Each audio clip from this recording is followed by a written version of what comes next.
India Sense. I'm Gauri Dwivedi, and in this show, I view the world of global politics, global economics, and the buzzing world of technology through the lens of India, with stories about India's rise and its ascent. Let's get started. Let's get the headlines first. The first budget of Modi 3.0 is unveiled. Finance Minister Nirmala Sitharaman delivers a budget for growth and employment with a big focus on attracting investments and laying the roadmap for making India the EV hub of the world. Has the flux in US politics finally settled? After President Biden's shock exit from the presidential race, it seems Kamala Harris is now the presumptive Democrat nominee. Is the stage set for Kamala Harris versus Donald Trump? Focus now shifts on the key battleground states. Rout in NASDAQ after the magnificent 7 companies, Nvidia, Tesla, Apple, Meta, Microsoft, Alphabet and Amazon disappoint investors with earnings. The sell-off in mega cap tech companies wipes out over $1 trillion in NASDAQ. Hours before the opening ceremony of the Paris Olympics, France's high-speed rail network hit by malicious acts, including arson attacks that have disrupted the transport system, train operator SNCF said. Big voices on India ascents. Harvard professor Kenneth Rogoff and Renew Power founder and CEO Sumant Sinha on the state of the Indian economy.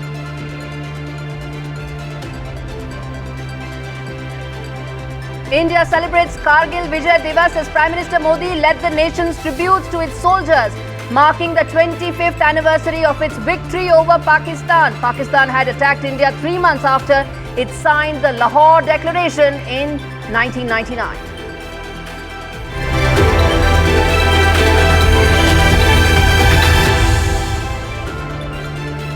Our big story this week on India Sense is our focus on the budget. Modi 3.0's first budget. A budget which was for growth, continuity and a forward-looking reform agenda. India's budget which highlighted the intent of the government on how it will raise the money this year and how it will spend it, and its roadmap for growth, reforms and global economic leadership. I think there were 4 key highlights that stood out in this budget, and that's what India Sense will focus on. First, the messaging for global investors that India wants them to come and set shop. Second, India has been the world's growth engine. It grew at a record 8.2% last year. It will remain so this year as well. The third key highlight, India, as the leader of the global south, has laid out its clean energy roadmap, which will allow other developing countries to follow suit. And the fourth important takeaway, critical mineral mission that will make India a hub for electric vehicles and nuclear reactors. The global economy, while performing better than expected, is still in the grip of policy uncertainties. India's economic growth continues to be the shining exception and will remain so in the years ahead. You heard Finance Minister Nirmala Sitharaman, and the fact is that global investors have been desperate to create an alternate supply chain or at least build a China plus one strategy. Vietnam has gained from it, Indonesia has gained from it, and so has America, where investments have actually flown back because investors want to China-proof their manufacturing capabilities. And I believe India could be next. Mobile manufacturing has seen a lot of investments, and other sectors are now poised or primed for it. Finance Minister Nirmala Sitharaman cut tax rates for foreign investors and promised more reforms, whether it was for ease of doing business, rejigging custom duties, or slashing indirect taxes or GST, and coming out with targeted skilling programs to ensure that the quality of human resources that India offers to global companies improves. By all accounts, Indian economy will outgrow others this year. India has not gone on a mindless spending spree, and it will focus on asset building growth. And I believe the 10.5% growth numbers that the budget came out with is conservative, probably too conservative, and we'll do much more than that. But there's a catch here, there's a caveat. The Indian economy doesn't exist in a vacuum. It operates in a dynamic and probably a very chaotic geopolitical climate right now. There's the flux in US politics, and its impact on the future of the Israel-Hamas conflict, the future of the Russia-Ukraine conflict, and it is bound to have an impact on the state of the Indian economy. Whether it is crude oil, whether it's food, Indian economy will be impacted. Add to it the possibility of a protectionist regime in America if Donald Trump wins. And what we get are headwinds. And to discuss all of this, let's get our first top voice on the show.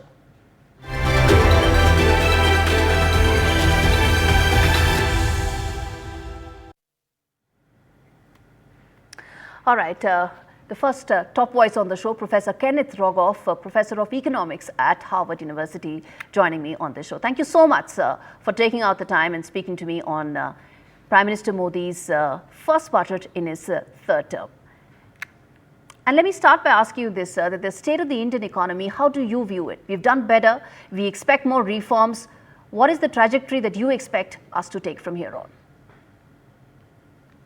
Well, there's no question that India has been doing well while much of the rest of the world's been slowing down. It has a long way to go, but this has been a good period for India. There's no question. I think the issue is whether the growth can be sustained. How do you, the budget make some steps towards doing that, but how do you broaden the growth from just mainly infrastructure and service exports into other areas of the Indian economy, particularly jobs? What about attracting big ticket investments in manufacturing? Do you see that happening? We've made incremental progress in mobile manufacturing, but do you think that inflection point for India when it comes to manufacturing has come now?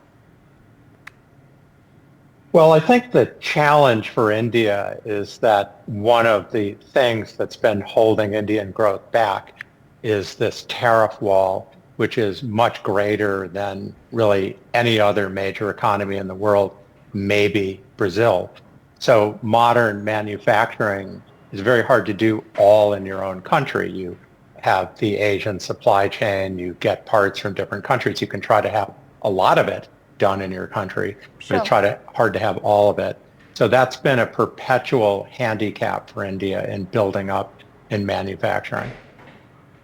Any specific reform that you would have wanted in the budget, something that you feel would have probably attracted more global investments, or something that comes in the way of India attracting big ticket investments? Well, there's some in the budget. I think that's important. So, but yes, that's a very big one. Opening India into global supply chains.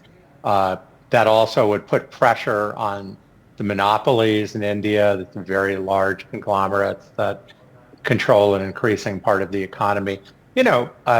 India's doing a lot of things right, don't misunderstand me, but I think that's one area where the Indian growth model has been very different from what the rest of Asia has followed pretty successfully, I would say. So yes, I think tariffs would absolutely be a thing to be addressed. I certainly recognize that that's being done to some extent, and more would be better.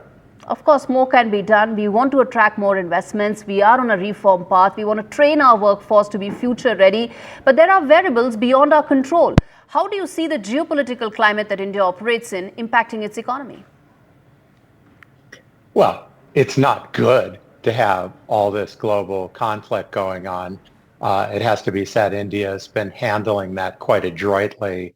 It has been able to continue to grow by, in many ways, remaining neutral, and it's benefited in some ways. For example, a lot of investments going to India that had been going to China, and that's definitely been a positive for India.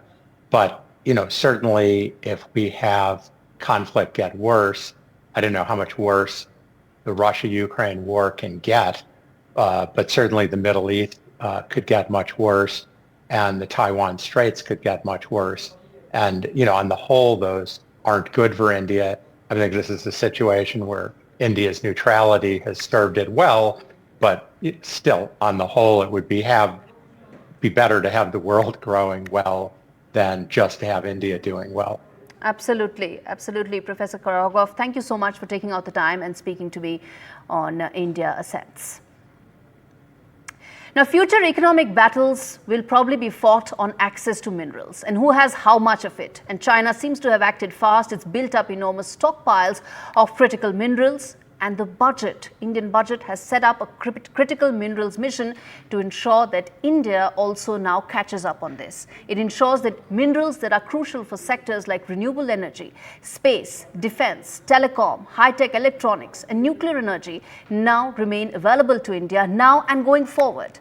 Remember, for India to be a hub of electric vehicles, access to these crucial minerals, whether it's lithium, copper, cobalt, is very important. In fact, it's non-negotiable. And the mission could redefine how electric vehicle manufacturing takes off in a big way in India. I would personally want the government to probably proactively ensure that it goes about acquiring mines overseas, just like how China has been doing the last 10 years to ensure long-term supply of critical minerals. But the first step is what the budget does, which is the critical mineral mission. Now, the last piece of this year's budget matrix is the futuristic approach it has taken towards India's energy transition. There's a reason why wars in the Middle East impact us. It impacts us a lot. And that's because we rely on fossil fuels and import most of our oil needs. To reduce this unsustainable reliance and to champion the cause of the move from fossil fuel to renewable, for other countries to also follow suit, to set an example for the global south countries, the budget has an important messaging, and that is the plan to develop and create a taxonomy for climate finance. That's a major plus. It will ensure that there's availability of capital for climate transition. Now, estimates suggest that for India to reach its 2070 net zero targets, solar and wind installations need to grow by 70 times. And you can do that only when you have access to capital, access to climate finance, something that this budget makes a start on. So that's, I think, a very important thing. And to talk more on that, I want to get in our second top voice on the show.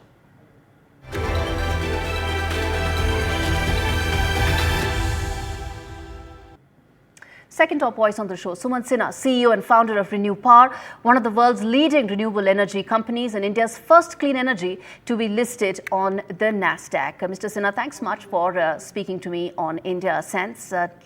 How significant, I want to ask you this about the critical minerals mission, because I feel very strongly about it. Do you share my optimism? How significant it is?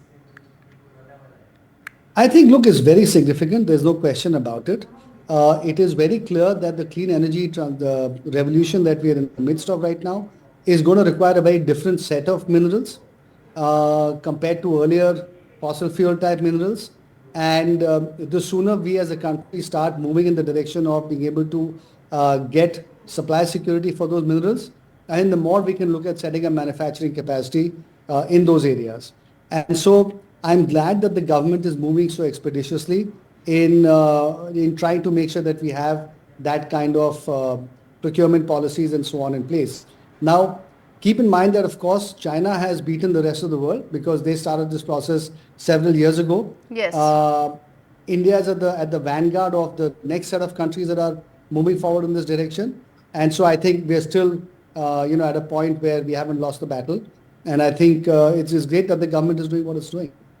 Now, Indeed. How it does it, which countries, and so on, of course, those are things that we'll be discussing with the government and trying to give our inputs to them as well. I think that roadmap will come in some time, but I want to also ask you about the increase in allocations for the Renewable Energy Ministry. It's actually very substantial, probably the only one between the interim and the final budget. How do you see that from an industry point of view, and affirmation and reassurance coming in from the government?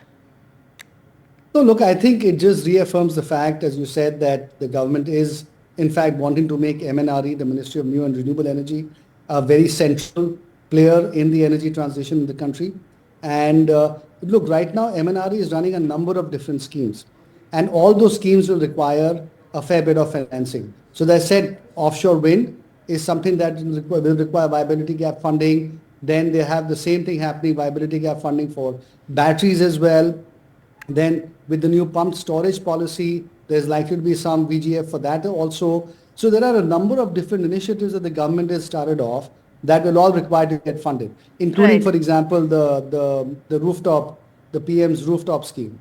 So all of that is going to require more allocation, and I think it's reflective of the fact that our sector, which is the clean energy sector or the renewable energy sector, is becoming a much more central player in India's infrastructure growth and in terms of India's economic development. And I think the allocations, the higher allocations to our ministry are just a manifestation of that. Exactly. They are testimony to the commitment towards India's clean energy transition. Thanks much, Sumit Sinha, for speaking to me on India's Sense. And with that, we slip into a very short break. We come back with lots more on the other side. Stay with us.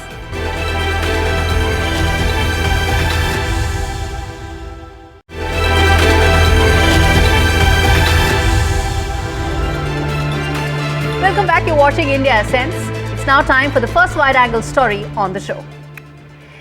It seems the uncertainty of the last 2 weeks has finally given way to now a near certain contest between Kamala Harris and Donald Trump, though her candidature will be formally ratified at the Democratic Convention on the 19th of August. Harris is, for all practical purposes, the presumptive Democrat nominee. She's also got an endorsement from the Obamas, finally. Her campaign is flush with funds, record $126 million in the last 3 days alone.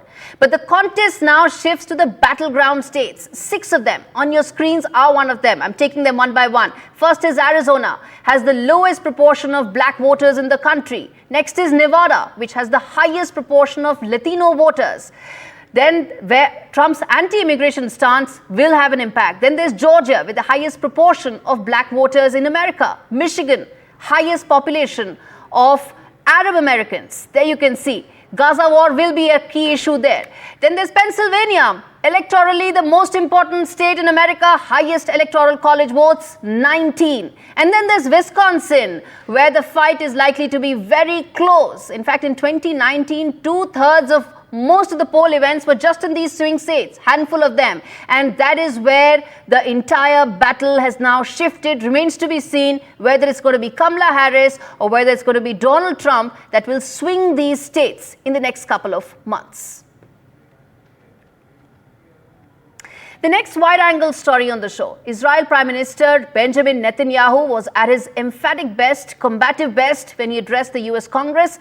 But amidst that applause, that ovation, there was a conspicuous absence of Vice President Kamala Harris and also Nancy Pelosi, clearly indicating that Netanyahu's speeches now are having less than the desired result. Both Donald Trump and Kamala Harris want the ongoing Israel-Hamas conflict to now end. They have different reasons, they have different leanings, but they both want it to end. Kamala Harris feels that an immediate ceasefire is important given the humanitarian toll it is taking.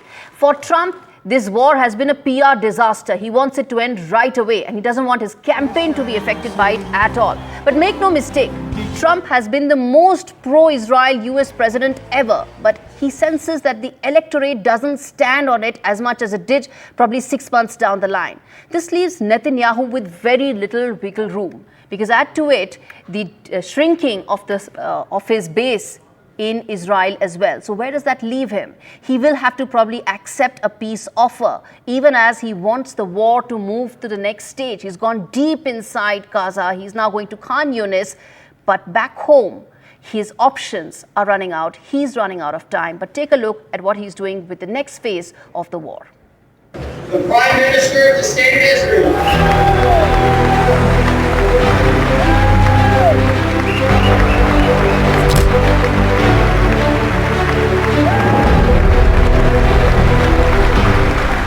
Hours before Netanyahu's fourth address to the US Congress,